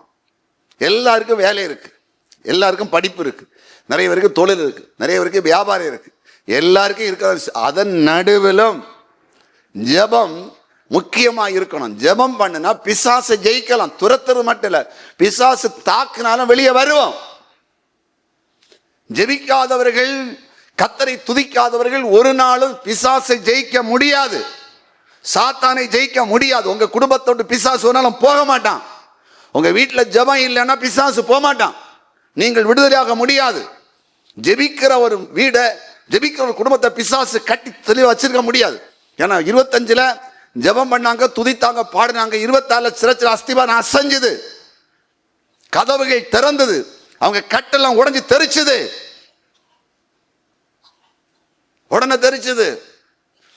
யோசபாத் நாட்களை கர்த்தர் துதிச்ச உடனே எதிரிகளை மாறி மாறி ஒருவர் பட்டயத்தை ஒருவர் ஓங்கும்படிக்கு கர்த்தர் செய்தது மாதிரி கிரியை நடப்பிக்கப்படுது. பரலோக அரசாங்கம் இறங்கி வருது. எப்படி சிறைச்சாலை அசைச்சது? ஆட்கள் வந்து இடிச்சாங்களா? பவுலும் சீலாவும் போதிச்ச விசுவாசிகள் வந்தாங்க, சபையா வந்து ஜெயில இடிச்சது. ஒரு மனுஷன் இடிக்கல, கர்த்தர் இடிச்சாரு. கர்த்தர் கதவை திறந்தாரு, அந்த கோட்டையை உடைச்சு தூரப்பட்டாரு. ஜெபமும் துதி எங்கே இருக்குதோ அங்கே பிசாசு எத்தனை கோட்டைகளை அடைச்சாலும் அந்த கோட்டைகளை கர்த்தர் உடைத்தறிவார். கைகளை தட்டுங்க, அல்லேலூயா. அந்த அந்த கிருபையை பெற்றுக்கொள்ளுங்க எல்லாரும். நாங்கள் சர்ச்சுக்கு போறேன்னு நினைச்சிட்டு இருக்காதீங்க, போறது எல்லாம் தான் போதும். பிசாசம் தான் சபைக்குள்ள வரும், தெரியாம கூட அந்த உள்ள உட்காந்துட்டு போயிடும். லூக்கா 13 அதிகாரத்தில் 18 வருஷம் ஒரு கூனி எங்கே இருந்தா? அவ வெளியே விட்டு அவ்வளோ வந்துருந்தா பிசாச எங்க விட்டு வந்தா? வெளியே விட்டு வந்தா கோயில வந்து வந்துருக்கணும். முதல்ல ஞாயிற்றுக்கிழமை வருவா, நிமிந்து உள்ள இருப்பா, வெளியே பம்ப கூனியா போவா, பண்பை உள்ளதான் கொண்டு வரா. அதுக்கு ஒரு சீட்டு பிடிச்சி உள்ள உட்கார வச்சு அங்கே உட்காந்துருக்கா. ஏசு வந்து பார்த்தாரு, இவளுக்குள்ள எத்தனை நாள் இந்த பிசாசு இந்த கோயில நாசம் பண்ணது சர்ச்சை. ஒரு சீட்டை பிடிச்சு வச்சுட்டு அப்பா அதை விரட்டுறாரு, வெளியே போகுது. சில ஆளுக்குள்ள சர்ச்சுக்குள்ளே வந்து உட்காந்துருக்கான் கூடவே. ஆமா, உள்ளே உட்காந்துருக்கான். அவன் நல்லா புரிந்து கொள்ளும். அப்ப ஜெபம் பண்ணினாதான், துதிச்சாதான் அந்த பிசாசு போவோம். அப்பதான் கட்டு உடையும், அப்பதான் தேவனுடைய மகிமை இறங்கும். எங்கே ஜெபம் உண்டோ அங்கே கர்த்தர் கிரியை செய்ய ஆரம்பிப்பார். எங்கே துதி உண்டோ, எங்கே ஆராதனை, உண்மையான ஆராதனை உண்டோ அங்க தேவ மகிமை இறங்கும். கைகளை தட்டி அலையில சொல்லுங்க, அல்லேலூயா. இன்றைக்கு ஜெபிக்கிற, கர்த்தரை துதிக்கிற அந்த கிருபையை கர்த்தர் உங்களுக்கு தருவாராக. கைகளை தட்டி கர்த்தருக்கு ஸ்தோத்திரம் பண்ணுங்க. கர்த்தர் நன்றி செலுத்த. ஜெபிக்கிற, துதிக்கிற, கர்த்தரை ஆராதிக்கிற அந்த அபிஷேகத்தை ஆவியானவர் உங்களுக்கு தருவாராக. பிசாசை ஜெயிப்பதற்கு, அவனுடைய கோட்டைகளை உடைப்பதற்கு, அவன் உங்களுக்கு எதிராக கொண்டு வருகிற கிரிகளை அழித்து போடுவதற்கு அந்த கிருபையின் அபிஷேகத்தை பரிசுத்த ஆவியானவர் உங்களுக்கு தருவாராக. இரண்டாவது அப்போஸ்தலர் 16 27 28 வசனங்கள், 27 28 வசனங்கள் வாசிக்க கேட்போம். சிறைச்சாலைக்கார் நித்திரை தெளிந்து, சிறைச்சாலைக்காரன் நித்திரை தெளிந்து, சிறைச்சாலையின் கதவுகள் திறந்திருக்கிறதை கண்டு, சிறைச்சாலையின் கதவுகள் திறந்திருக்கிறதை கண்டு, கட்டுண்டவர்கள் ஓடி போனார்கள் என்று எண்ணி, கட்டுண்டவர்கள் ஓடி போனார்கள் என்று எண்ணி, பட்டயத்தை உருவி தன்னை கொலை செய்து கொள்ள அவன் போனான். கையில் இருந்த பட்டயத்தை எடுத்து அவனே தன்னை குத்தி கொலை செய்ய போனான். பவுல் மிகுந்த சத்தமிட்டு, அவள் மிகுந்த சத்தமிட்டு, நீ உனக்கு கெடுதி ஒன்றும் செய்து நீ கொள்ளாதே, உனக்கு கெடுதி ஒன்று செய்து கொள்ளாதே, நாங்கள் எல்லாரும் இங்கேதான் நாங்கள் இருக்கிறோம் எல்லாரும் என்றான். இங்கேதான் இருக்கிறோம் என்றான். இது எதை குறிக்குது? இப்ப ஜெயிலு திறந்தாச்சு, கட்டெல்லாம் போச்சுது. ஜெயில காவல் காத்த அந்த வாட்ச்மேன், சிறைச்சாலை தலைவன் பயந்து மேல் அதிகாரிகளுக்கு என்ன பதில் சொல்லணும்னு சொல்லிட்டு அவன் கையில் இருந்த அந்த ஆயுதத்தை எடுத்து தானே தற்கொலை செய்ய முயற்சிக்கிறான். பவுலும் சீலான்னு சொல்றாங்க, கெடுதி செய்யாத, சாகாத. ஏன்னா நைட்டு நடக்குது, அங்கே என்ன நடக்குன்னு தெரியல, இருட்டில் எல்லாம் ஜெயில இடிஞ்சு கிடக்கு. இவங்க ஓடி போயிட்டான்னு நினைச்சான். அப்போ நீ மறிக்காத, நிறுத்து அப்படின்னு சொல்லி அவன் தற்கொலை பண்றத, சாகிறத நிறுத்துறாங்க. அப்படின்னா என்ன அர்த்தம்னா, மரண பயத்தில் இருக்கிறவர்களை விடுதலையாக்குவதற்கு தகுதி நமக்கு இருக்கணும். சாக போறவங்களையும் சாவாதீங்க, அப்புறம் பார்க்கலாம், அப்புறம் பார்க்கலாம். கண்ணாட்களிலே ஒரு வாலிப மகள் ஜெபம் பண்ணுவதற்கு அழைத்து வந்திருந்தார்கள். அவளுக்குள்ள எப்பொழுதும் ஒரு எண்ணம், மரிச்சிடணும் மரிச்சிடணும் மரிச்சிடணும். நல்ல உயர்ந்த படிப்பு படித்து கொண்டிருக்கிறாள். அந்த பாருங்களேன், நல்ல ஒரே பிள்ளை, நல்ல வசதியான குடும்பம், பிள்ளையும் அழகாக இருக்கிறாள். ஆனால் அவளுக்குள்ளே ஒரு சத்துரு போராடி, நீ இருக்க வேண்டாம் இருக்க வேண்டாம் அவளை குழப்புது. இப்போ நான் ஒரு சில நிமிடங்கள் அவள்கிட்ட பேசினேன். நீ வாழ பிறந்தவள், சாக பிறந்தவள் அல்ல. உன் வாழ்க்கையில் எந்த போராட்டம் இருக்கலாம், என்ன பிரச்சனைக்கு, அதெல்லாம் தூக்கி தூர போடு.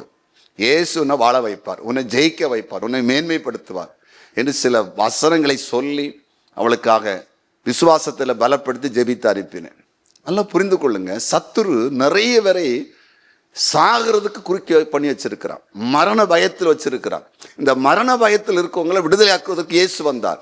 அப்போ இந்த பிசாசு நம்ம ஜெயிக்கணும்னா, சாத்தானை ஜெயிக்கணும்னா, மரண பயத்தில் இருக்கவங்கள சாக வேண்டாம், இருங்க, எல்லாம் நடக்கும் அப்படின்னு மரணக்கட்டை தடுத்து நிறுத்தி அவங்கள வாழ வைக்கிற ஒரு தகுதி நமக்குள்ள இருந்துன்னா பிசாசை நம்ம ஜெயிக்க முடியும். கைகளை தட்டி அலையிலே சொல்லுங்க, அலையில அந்த கிருவை நமக்கு எல்லாருக்கும் இருக்கணும். நம்மளால யாரும் சாகக்கூடாது, பிழைக்கணும். என்ன செய்யணும்? எல்லாரும் யாராவது மற்றவங்க பிழைக்கணும், யாரும் செத்துடக்கூடாது, யாரையும் மறிக்க விடக்கூடாது. யாராவது மரண பயத்தில் இருந்தாங்கன்னா நம்ம திறப்பில் நின்று ஜெபித்து அந்த கட்டை உடைச்சி தடுத்து நிறுத்தணும். நம்ம கடைசியாக பாருங்களேன், அப்போஸ்தலர் 16வது அதிகாரம் 31 34 வசனங்கள். அதற்கு அவர்கள், கர்த்தராகிய இயேசு கிறிஸ்துவை விசுவாசி, அப்பொழுது நீயும் உன் வீட்டாரும் ரட்சிக்கப்படுவீர்கள் என்று சொல்லி அவனுக்கும் அவன் வீட்டிலிருந்த யாவருக்கும் கர்த்தருடைய வசனத்தை போதித்தார்கள். மேலும் ராத்திரியிலே அந்நேரத்திலானே அவன் அவர்களை அழைத்து கொண்டு போய் அவருடைய காயங்களை கலர், இப்போ பாருங்க காயெல்லாம் போச்சு, இங்கே மருந்து இருந்தெல்லாம் போட்டு கிளியர் பண்ணியாச்சு. அவனும் அவனுடையவர்கள் அனைவரும் உடனே ஞானஸ்தானம் பெற்றார்கள். பின்பு அவன் அவர்களை தன் வீட்டிற்கு கூட்டிக் கொண்டு போய் அவர்களுக்கு போஜனம் கொடுத்து தன் வீட்டார் அனைவரோடும் கூட தேவனிடத்தில் விசுவாசம் உள்ளவனாகி மனமகிழ்ச்சி சேர்ந்தான். இதில் 3 காரியம் இருக்கு. ஒன்று, ஜனங்களை, அந்த சிறைச்சாலை தலைவனை பவுலும் சீலாவும் ரட்சிப்புல நடத்துறாங்க, அவன் ரட்சிக்கப்படுகிறான். 2வது, ஞானஸ்தான சத்தியத்துள்ள நடத்தி ஞானஸ்தானம் எடுக்க வச்சாங்க. 3வது, தேவனை விசுவாசித்து மகிழ்ச்சி, விசுவாசத்தில் உறுதிப்படுத்தினாங்க. நல்ல கவனமாக கேளுங்க, ரட்சிப்புல நடத்தினாங்க, ஞானஸ்தானம் எடுக்க வச்சாங்க, விசுவாசத்தில் உறுதிப்படுத்தினாங்க. இந்த கிருபை பவுலுக்குள்ள இருக்குது, பிசாச துரத்தின பவுலுக்குள்ள இருக்குது இந்த அபிஷேகம். நீங்க பிசாசை ஜெயிக்கணும்னா, அவன் ஈகிற அக்னி அஸ்திரங்களை அழிக்கணும்னா, ஜனங்களை ரட்சிப்புல நடத்துகிற ஒரு கிருபை உங்களுக்குள்ள இருக்கணும். ஜனங்களை ரட்சிப்பின் பாதையில் நடத்தணும். பாவத்தின் பிடியில் இருக்கிறவங்களை இயேசுவை ஏற்றுக்கொண்டு ரட்சிக்கப்படுற அனுபவத்தை கொண்டு வரணும். மற்றவங்களை ஞானஸ்தான சத்தியத்துக்குள்ள தெளிவாக நடத்தி ஜனங்களை ஞானஸ்தானம் எடுத்து சபையோடு இணைக்கணும். அப்புறம் அவங்களை விசுவாசத்தில் பலப்படுத்தணும். விசுவாச வார்த்தைகளை சொல்லி அவங்க விசுவாசத்தில் நிலைச்சு நிற்கணும்.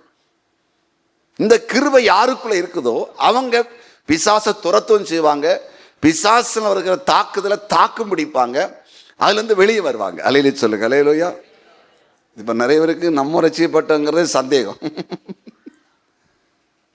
சிலர்கிட்ட கேட்டு பாருங்க, ரசிக்கப்பட்டீங்களா? இப்போ கைப்பிடிச்சு கலங்க, நீங்கள் ரசிக்கப்பட்டீங்களா? பாதில் எத்த சொன்னாங்க, வா பக்கத்தில் கைப்பிடிச்சு கலங்க, நீங்கள் ரசிக்கப்பட்டீங்களான்னு. என்ன சொல்லியாங்க? ஆமாண்ணா இல்லைன்னா அவங்களுக்கே சந்தேகம். மற்றவங்களை எப்படி ரட்சிப்பு நடத்துறது? ஒரு ஆத்மாவை இந்த 2026 ரட்சிப்பு நடத்தின என்ன இருக்காங்க? அழிந்து கொண்டிருக்கிற ஒரு ஆத்மாவை பவுலும் சில போதித்தார்கள், போதனை பண்ணாங்க. ஒரு ஆளை ரட்சிப்புக்குள்ள நடத்துறதுக்கு ஏதாவது உண்டா? பார்க்கல. முன் வரிசையில் யார் இருக்கிறீங்க? 7 நாளாக பார்க்கட்டு. எத்தனை நடத்த ரட்சிப்புல நடத்தி ஞானஸ்தானத்துக்கு கொண்டு விட்டு நிற்குது உங்கள் வண்டியிலையும் கார்லையும் ஏற்றி கொண்டு விடியதில்லை. அவங்கள கடைசியில் சபையில் விசுவாசத்தில் திடப்படுத்தி நிற்க வச்சு என்ன வந்தாலும் ஆண்டவருக்கு கொண்டு வாழணும்னு கொண்டு நிறுத்தி நான் பார்க்கட்டு. நீங்கள் இந்த அனுபவத்துக்குள்ளே வரலைன்னா என்னைக்கும் என்னைட்டு தான் வந்து நிற்பீங்க பிசாசு துரத்துக்கு. நான் என்ன பாடு போட வரேன்? எத்தனை பேருக்கு பிசாசு துரத்தியது? அப்போது என்னைக்கு பிசாசை துரத்துவீங்க? என்னைக்கு பிசாசை ஜெயிப்பீங்க? ரட்சிப்பு எங்கே இருந்தாலும் அந்த இடத்துல ஒரு ஆத்மாவை கர்த்தருக்குள் நடத்துகிற ஞானம் விழிப்பாக இருக்கணும். பார்த்தீங்களா, அவங்க கேட்குறாங்க, ஆண்டவன்மாரே நாங்கள் ரட்சிக்கப்படுவதற்கு, அவங்க ரட்சிப்புனா இந்த ரட்சிப்பு எங்களுக்கு தெரியாது, காப்பாற்றப்படுவது என்ன சொல்ல கேட்டுறோம் அந்த ரட்சிப்பு. ஏன்னா எங்களுக்கு மேலாதி இருந்து இப்போ கொல்லுவேன், என்ன ஜெயில் இடிஞ்சு கிடக்குது, நீங்கள் ஓடி போன்னு வச்சு எங்களை தலையை வெட்டுவணும். நாங்கள் காப்பாற்றணும். அது காப்பாற்ற பண்ண ஒரு வழி இருக்கடா, இயேசுதான் காப்பாற்றணும். சுவிசேஷம் போயாச்சு. ரட்சிப்புக்குள்ள நடத்துறது இயேசு. அவர் தான் பாவத்தில் ரட்சிக்கிறோன்னு சுவிசேஷம் அங்கே உள்ள கொண்டு போயாச்சு. அவன் ஆன்னு பார்த்து உடனே ஞானஸ்தானம் எடுத்தாச்சு. பார்த்தீங்களா, அந்த டேலண்ட் ஏதாவது உண்டாங்க உங்களுக்கு? சபை எப்படி இங்கே வளரணும், எப்படி இந்த தேசத்தை சந்திக்கிறது? ஒரு ஆத்மா சும்மா வாரது போகிறது. இனி அடுத்த வாரம் 5 நாள் வேற கூட்டம் அன்னைக்கு வந்திருக்க பாருங்க. அபிஷேக கூட்டம்னா வரும், சுவிசேஷ கூட்டம்னா வரும், விடுதலை பொருளாக வரும், அற்புத விடுதலை பொருளாக வரும். ஆனால் என்னைக்கு நம்ம அப்படிதான் இருப்போம். ஒரு நம்ம அண்ணனும் வரமாட்டான் சர்ச்சைக்கு, அம்மாவும் வராது, அக்காவும் வராது, அண்ணனும் வரமாட்டான், தம்பியும் வரமாட்டான், பக்கத்து வீடு ஒருத்தனுமே நம்மளால ஒருத்தன் கூட இயேசுவை நம்மளால இருக்கிற இயேசுவை இல்லாமல் ஒன்று போனால் சரி, போகாமல் இருந்தாங்க. நம்மளை பார்த்து மற்றவன் இயேசு ஆண்டவர் இல்லைன்னு போகாமல் இருந்தா சரி. விளையாட்டு தானோ பேச நினைக்க கூடாது. ஆண்டவர்கிட்ட கேளுங்க, ஆண்டவர் இந்த பூமியில் நான் ரட்சிக்கப்பட்டேன், நாம் நரகத்துக்கு தப்புனேன், நான் பரலோகத்துக்கு போகிறதுக்கு நான் ரெடி ஆகிட்டு இருக்கிறேன். ஏசப்பா, இந்த பூமியில் நரகத்துக்கு குறித்த எண்ணற்ற மக்கள் இருக்காங்க, இவர்கள் உம்முடைய நாமத்தை அறியணும், பாவ மன்னிப்பை பெறணும், அவர்கள் ஞானஸ்தானம் எடுக்கணும், உம்மை விசுவாசித்து வாழணும், அதற்கு என்னால் முடிந்த நான் காரியத்தை செய்வேன். அந்த ஞானம், அந்த கிருபை, அந்த அபிஷேகம், அந்த வரம் எனக்கு வேணும். வேலை பார்க்க இடத்துல டீச்சருக்கு ஒரு டீச்சரை ஆண்டவர்கிட்ட கொண்டு வந்துருக்கீங்களாங்க? படிக்க பிள்ளைங்க ஒரு ஆளை கொண்டு வந்துருக்கீங்களா? நம்ம சபையில் ஒரு சாரும் டீச்சர் 2 பேரும், அவங்க டீச்சர் அரசு ஊழியர்கள் 2 பேருமே. அவங்க 2 பேரும் நம்ம சபையில் ஒரு 10 ஃபேமிலி மேலே கொண்டு உள்ள நிறுத்தி இருக்காங்க. 10 ஃபேமிலி மேலே உள்ள கொண்டு வந்திருக்காங்க. எல்லாமே எம்ப்ளாயிஸ், எல்லாமே கை போஸ்டில் இருக்கிறவங்க, நிறைய பேர் புறஜாதிகள். அதில் வந்த சில குடும்பங்கள் வந்து உறுதிப்படுத்தப்பட்டு ஞானஸ்தானம் எடுக்க வச்சு அவங்க ஃபாலோ பண்ணி, நான் அந்த ஃபேமிலி எப்பவும் உற்று பார்ப்பேன். எப்படியாவது ஒரு வருஷத்தை 2-3 ஃபேமிலியை உள்ள கொண்டு வந்து கரெக்டாக கொண்டு சும்மா விட்டுட்டு தலையில் காட்டிட்டு என்ன வச்சுன்னு போகிறதில்ல, உறுதிப்படுத்தி விசுவாசம் நல்ல நிறுத்துவாங்க அவங்கள. அது ஒரு கிருபை, அதை வாஞ்சிக்கிறாங்க. அப்படி அவங்களுக்கு அது ஒரு தாகம் இருக்குதுங்க. அப்படி பலர் இருக்கிறாங்க, பல விதத்தில். வேற எம்ப்ளாயிஸ் மட்டும் இல்லை, ஆத்துமாக்கள் ஆதாயம் செய்து சபையோடு இணைக்கிறவர்கள். நீங்கள் எந்த இடத்துல இருக்கிறீங்க கேட்குற? எந்த இடத்துல இருக்கிறீங்க? ஒரு ஜபக்குழுவில் போய் ஜபிக்க போனால் அதுக்கு கூட முடிய மாட்டேங்க. ஒரு ஹாஸ்பிட்டல் ஊழியத்தில் போய் 2 பேர் நோயில் சந்திக்க முடிய மாட்டேங்க. ஒரு ஆத்துமாவை தேவனிடத்தில் கொண்டு வரணும்னு அந்த தாகம் எப்போ வரும்? அது வந்தால் தானே கர்த்தர் நம்ம கூட இருப்பார். என்ன வந்தாலும் விடுதலை ஆக்குவார். அதில் இன்னைக்கு ஒரு தீர்மானம் எடுங்க. இன்னைக்கு ஒரு தீர்மானம், நான் எந்த நிலையிலும் ஜெபிப்பேன், கர்த்தரை துதிப்பேன், சாக போறவங்களை காப்பாற்றுவேன். 3வது, ஜனங்களை ரட்சிப்புல நடத்தி ஞானஸ்தானம் எடுக்க வச்சு விசுவாசத்துக்குள்ள நான் உறுதிப்படுத்துவேன். நீங்க அந்த தீர்மானம் எடுத்தீங்கன்னா பிசாசை துரத்தலாம். பிசாசு எந்த பிரச்சனையை கொண்டு வந்தாலும் நீங்க பயப்பட வேண்டாம். நீங்க ஜெயித்து இந்த பூமியில ஆண்டவருக்காக பெரிய காரியங்களை சாதிப்பீர்கள். கைகளை தட்டி அலையிலே சொல்லுங்க, அல்லேலூயா. எழும்பி நிற்போம். தேவ சமூகத்தில் அவங்களை ஒப்பு கொடுங்க. பவுலும் சீலாவும் போல, ஆண்டவரே, நான் எந்த நிலையிலும் உம்மை துதிக்கவும், உம்மை ஆராதிக்கவும், உம்மை ஸ்தோத்தரிக்கவும், ஆண்டவரை ஜெபத்தில் தரித்திருக்கவும், நடுராத்திரி ஜெயில கூட பவுலும் சீலாவும் ஜெபித்ததை போல, அடிப்பட்ட காயத்தோடு ஜெபித்ததை போல, எந்த நிலையிலும் என் வாழ்க்கையில ஜெபம் என்பது ஒரு உறுதியாய் நிரந்தரமாய் இருக்கும். அடிப்பட்ட நேரத்திலும் காயப்பட்ட நேரத்திலும் கர்த்தரை துதித்து பாடினார். கர்த்தர் மேல கோபம் அவங்களுக்கு இல்லை, இயேசுப்பா மேல முறுமுறுப்பு இல்லை.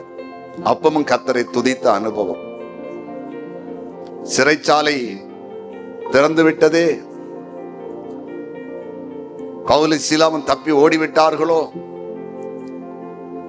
எங்களை பிடித்து கொலை செய்வார் என்று பயந்து மரிக்க நின்ற மனிதனை, எப்பா கெடுதி செய்யாதப்பா, சாகாத, நில்லு, நாங்க இங்கதான் இருக்கோம், நாங்க ஓடி போகல, அவனுடைய மரணத்தை தடுக்கிறாங்க. அந்த மனிதன் ரட்சிக்கப்படுவதற்கு என்ன செய்யணும்னு கேட்ட பொழுது, நாங்க காப்பாற்றப்பட, மேல் அதிகாரிகளுக்கு நாங்கள் காப்பாற்றப்பட என்ன செய்யணும் கேட்ட பொழுது, எப்ப அதை விடையிலும் பெரிய ஒரு காப்பாற்றுதல் இருக்குப்பா, ரட்சிப்பு. நீ நரகத்துக்கு போகாம காப்பாற்றப்படும், அதுக்கு நீ கர்த்தராகிய இயேசு கிறிஸ்துவை விசுவாசி, அப்பொழுது நீ உன் வீட்டார் ரட்சிக்கப்படும் சொல்லி, சுவிசேஷத்தை சொல்லி, ஞானஸ்தானம் எடுக்க வச்சு விசுவாசத்துல உறுதிப்படுத்தினார். இன்னைக்கு ஆண்டுகிட்ட கேளுங்க, ஆண்டவர் 7 நாள் விடுதலை பெறுவ நான் கலந்து கொண்டேன். என்ன பல நிலைகளில் நீர் விடுதலை ஆக்கி இருக்கீங்க, விடுதலை ஆக்க போறீங்க. நான் இந்த பவுல் சீலாவை போல ஆத்துமாக்களை ஆதாயப்படுத்த, ஜெபிக்க, துதிக்க எனக்கு அந்த கிருபையை தார். நான் இந்த வருஷம் ஒரு ஆத்துமாவாவது, ஒரு குடும்பத்தையாவது நான் ஜெபத்தோட ஆண்டவருக்குள்ள நடத்தி, ஞானஸ்தானம் எடுக்க வச்சு, அவங்களை கர்த்தருக்குள்ள நான் திடப்படுத்துவேன். ஆண்டவரை அந்த கிருபையை நான் எனக்கு தாருன்னு சொல்லி இன்னைக்கு அர்ப்பணிங்க.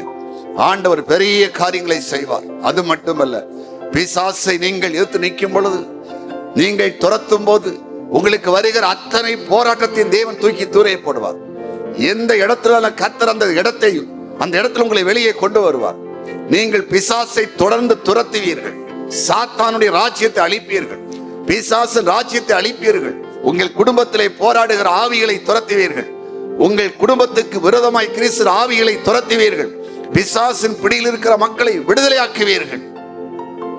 ஏனென்றால் ஒரு அசுத்த ஆவியின் பிடியில குறி சொல்லி கொண்ட அந்த ஸ்திரீ அநேகரை தன் வசப்படுத்தி வைத்திருந்தால் அதை விடுவித்தார் பவுல், அவர்களை விடுவித்தார். அந்த கட்டை உடைத்தார். எப்படி பிலிப்பு சமாரியாவிலே போய் ஒரு மாயவித்தை காரண ரட்சிப்பை நடத்தி அந்த மந்திரவாதியின் பிடியில் இருந்தவர்களை சமாரியாவிலிருந்து காப்பாற்றினானோ, அதே வேலையை இங்கே பவுல் செய்கிறார். உங்களுக்கு எனக்கு கொடுக்கப்பட்ட வேலை இதுதான். இந்த பூமியிலே அநேக மக்கள் வழி தெரியாம இருளின் ராஜ்யத்துக்குள்ள போய் சிக்கி கிடக்கிறார்கள், பாதை தெரியவில்லை. அவரை விடுவிக்கிற ஒரு பெரிய பணி நமக்கு இருக்கிறது. எல்லாரும் கைகளை தட்டி ஆண்டவருக்கு நன்றி செலுத்துவோம். ஒரு பாடலன் 2 அடியை பாடும் பொழுது, ஆண்டவரே எனக்கு பிசாசை துரத்துகிற அந்த கிருபையை தாருன்னு தைரியமா கேளுங்க, பயப்பட வேண்டாம். பவுல் சீலாவும் சாகல, கர்த்தர் சாக அனுமதிக்கல. எதிரிகள் தான் சந்திக்கப்பட்டாங்க, அவர்கள் வெளியே வந்தார்கள். வெளியே வந்த அதே போல கர்த்தர் உங்களை பயன்படுத்துவார். இன்றைக்கு அந்த அபிஷேகத்தை எல்லாரும் பெற்றுக்கொள்வோம். ஹல்லேலூயா. ஊரெல்லாம் சொல்லிடுவே, உலகமெங்கும் பறைசாற்றுவே. ஊரெல்லாம் சொல்லிடுவே, உலகமெங்கும் பறைசாற்றுவே.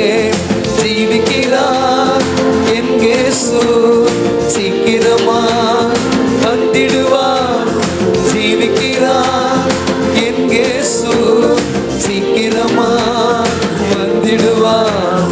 சர்வ வல்லவர் ஆமென். என் சொந்தமான மறுபடியும் வரப்போகிறார். அதற்கு முன்பாக இந்த பூமியிலே சகல சுவிசேஷம் பிரசங்கிக்கப்பட வேண்டும். ஆத்மாக்கள் கர்த்தருக்காக ஆதாயப்படுத்தப்பட வேண்டும். பிசாசின் பிடியில் இருக்கிற சாத்தானின் அடிமையில் இருக்கிற மக்கள் நீக்கப்பட வேண்டும். அதற்கு கிருபை வரங்கள் வேண்டும். வெற்றி கொள்ளுங்க. ஆமென். கண்டு கொண்டேன் ஒரு புதையல், ஆமென், ஆமென். பெற்றுக் கொண்டேன் ஒரு பொக்கிஷம், இயேசுதான் என் இரட்சகர், இந்த பாட்டை பாடும்போது என் ராஜா, பிசாசை துரத்துகிற அபிஷேகத்தை உள்ளுக்குள்ள வைக்கிறார். என் இரட்சகர், அந்த வரத்தை வைக்கிறார். இயேசுதான் அந்த வல்லமையை வைக்கிறார். என் ராஜா, ஜெபிக்கிற கிருபையை வைக்கிறார். சர்வ வல்லவர், துதிக்கிற கிருபை வைக்கிறார். மரணத்தின் பிடியில் இருக்கிற மக்களை விடுவிக்கிற கிருபை வைக்கிறார். சுவிசேஷம் சொல்லி ஜனங்களை தேவனுக்குள் நடத்துகிற அந்த கிருபை வைக்கிறார். பெற்றுக் கொள்ளுங்க. ஆமென், ஆமென். சந்தோஷமே சமாதானம் பிசாசை துரத்துறதுனால, பிசாசை ஜெபிக்கிறதுனால சாத்தான் ஏதாவது தீமையான காரியங்களை கொண்டு வந்திருந்தால் அதுக்கு உடைய பிள்ளைகள் இப்போது இயேசுவின் நாமத்தில் விடுவிக்கப்படுவார்களாக. இயேசுவின் நாமத்தில் விடுவிக்கப்படுவார்களாக. உங்களுக்கு எதிராக யுத்தப்படுகிற ஆவிகள் இயேசுவின் நாமத்தில் பாதாளத்தில் போகட்டும். பிசாசை ஆட்கள் வழியாக வேறு ஆட்கள் மூலமாக நேரடியாக மோதுகிற பொல்லாத ஆவிகள் இயேசுவின் நாமத்தில் விலகட்டும். அப்ப வீட்டுக்குள்ள சமாதானம், குடும்பத்துல சமாதானம், வேலை செய்ய சமாதானம் உண்டாகட்டும். ஏதாவது ரூபத்துல வேறு வழியாக ஜனங்களை எழுப்பிவிட்டு போராடுகிற ஆவிகள் இப்பொழுது இயேசுவின் நாமத்தில் கட்டப்படுவதாக. இயேசுவின் நாமத்தில் கட்டப்படுவதாக. இப்பொழுது விடுதலை. பவுல் சீலாவும் சிறையில் இருக்கும்போது விடுதலை இப்பொழுது இவர்கள் சிறையிருப்புகள் இருந்தால் இயேசுவின் நாமத்தில் விடுதலை. பிசாசின் தாக்குதலால் சிறையாக்கப்பட்ட அனுபவத்தால் அந்த சிறையிருப்பு நிர்மலமாகட்டும், நிர்மலமாகட்டும், நிர்மலமாகட்டும். ஆமென். இப்பொழுது விடுதலை, இப்பொழுது அபிஷேகம் ஊற்றப்படுவது. பெற்றுக் கொள்ளுங்க. பிசாசை துரத்துகிற வல்லமையை பெற்றுக் கொள்ளுங்க. இயேசுவின் நாமத்தினால் பவுல் அசுத்தாவியை துரத்தினார். பொல்லாத ஆவியை இவளை விட்டு போடு சொல்வது போச்சு. இயேசுவின் நாமத்தை பயன்படுத்தி அசுத்தாவிகளை துரத்துகிற அக்கினியை போடுகிறார். பெற்றுக் கொள்ளுங்க, பெற்றுக் கொள்ளுங்க. இயேசுவின் நாமத்தை பெற்றுக் கொள்ளுங்க. ரக்கரபௌதர ஷபா ரபா நீகல ஹீலது கம்த ரபோதர ஷபா ரபா லபா. வல்லமை இறங்குகிறது. இயேசுவின் நாமம் சொல்லிடுவேன். வல்லமை இறங்குகிறது. ஆமென், ஆமென், ஆமென். ஆமென். வல்லமை இறங்குகிறது. அக்கினி இறங்குகிறது. பிசாசை துரத்துகிற வரம் வருகிறது. பெற்றுக் கொள்ளுங்க. கர்த்தர் கொடுக்கிறார். பெற்றுக் கொள்ளுங்க, பெற்றுக் கொள்ளுங்க, பெற்றுக் கொள்ளுங்க. இயேசுவின் நாமத்தில், இயேசுவின் நாமத்தில் பெற்றுக் கொள்ளுங்க, பெற்றுக் கொள்ளுங்க, பெற்றுக் கொள்ளுங்க, பெற்றுக் கொள்ளுங்க. ரகாதர ஷபா. இணையதளத்தில் இருக்கிற, டிவியில் இருக்கிற எல்லாரும் பிசாசை துரத்துகிற வரத்தை பெற்றுக் கொள்ளுங்க, பெற்றுக் கொள்ளுங்க. ஆமென், ஆமென். தேசத்தை கெடுக்கிற, மக்களை அழிக்கிற, நரகத்து மக்களை கொண்டு போகிற ஆவிகளை ஆமென் துரத்துகிற அபிஷேகம் பெற்றுக் கொள்ளுங்க. இயேசுவின் நாமத்தில் பெற்றுக் கொள்ளுங்க, பெற்றுக் கொள்ளுங்க. ஆமென், ஆமென், ஆமென். நன்றி ஆண்டவர். பிசாசை துரத்துகிற வல்லமையான அபிஷேகமும், பிசாசினால் தாக்கப்பட்டவர்களுக்கு விடுதலையும், அநேக மக்களை கர்த்தருக்குள் நடத்துகிற கிருபையும் கர்த்தர் தருகிறார். அதை மறுபடியும் ஒரு விசை கூட தேவன் உங்களுக்கு தருகிறார். அதை பெற்றுக் கொள்ளுங்க. கைகளை தட்டி ஆமென். பிசாசின் கட்டிலிருந்து விடுதலை, பிசாசை துரத்துகிற அபிஷேகம், ஜனங்களை ரட்சிப்புகள் நடத்துகிற அந்த கிருபை இப்பொழுது உங்களுக்குள்ள இறங்கி வருகிறது. இன்று உங்கள் வாழ்க்கையில் ஒரு பெருமாற்றம், பெரிய மாற்றம். சிலரை கர்த்தர் முழு நேரமாக கூட பிரித்து ஊழியத்திலே பயன்படுத்துவார். சிலரை சபையோடு இணைத்து பயன்படுத்துவார். பெற்றுக் கொள்ளுங்க, கிருபையை பெற்றுக் கொள்ளுங்க. தனியா ஊழியத்தின் அழைப்பு இருந்தா கர்த்தர் சிலரை பயன்படுத்துவார். இல்லை என்றால் சபையோடு இணைந்து கிடைக்கிற நேரம் கர்த்தருக்காய் பெரிய காரியங்களை செய்ய கர்த்தர் உங்களை பயன்படுத்துவார், பயன்படுத்துவார், பயன்படுத்துவார். நன்றி ஆண்டவரே. விலகினங்கள், சோர்வுகள், நெருக்கங்கள் எல்லாம் விலகட்டும். இயேசுவின் நாமத்தில் பிதாவே, ஆமென்.